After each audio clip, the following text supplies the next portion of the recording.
These are devotions for people at a social distance.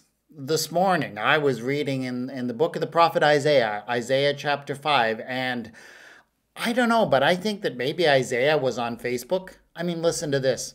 Ah, you who call evil good and good evil, who put darkness for light and light for darkness, who put bitter for sweet and sweet for bitter. Ah, you who are wise in your own eyes and shrewd in your own sight. Yep, I think Isaiah had was on Facebook, he was on Twitter, and he was hearing all of the things that people are going around saying these days. I don't know about you, but you know, so much of what we see and hear in social media, the news, and otherwise. Is constantly surrounding us with these false messages about what is true and what isn't true, what is good and what isn't good. And you know, it's kind of easy to get into that place where you just sort of want to throw up your hands and say, oh, there is no good, there is no evil, there is no light, there is no dark. And we can't, of course, allow that to happen. Now, how do you sort it all out?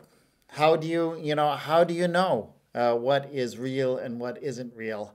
Obviously, I'm not going to solve that question for everybody in just a few minutes on a little bit of a YouTube rant, but I would just like to note where Isaiah goes from there. Verse 23.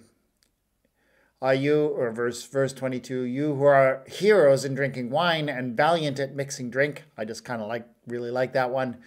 Who acquit the guilty for a bribe and deprive the innocent of their rights. I guess what it's saying is this: pay attention. Pay attention to those who are beholden to those who have power and influence and money, and give to them maybe a little extra dose of skepticism. That's all the wisdom I got for you in this passage today, but I was really kind of struck by how little has changed in terms of what is true and what isn't true, what is good and what is evil, what is light and what is dark, in terms of how people talk about it. Lord our God, we are living in a world where everything seems to be so easily muddled up, and where people seem to want to claim that they have the absolute truth based on nothing but so much wind and lies. Help us to distinguish what is right, what is good, what is light, and what is destructive.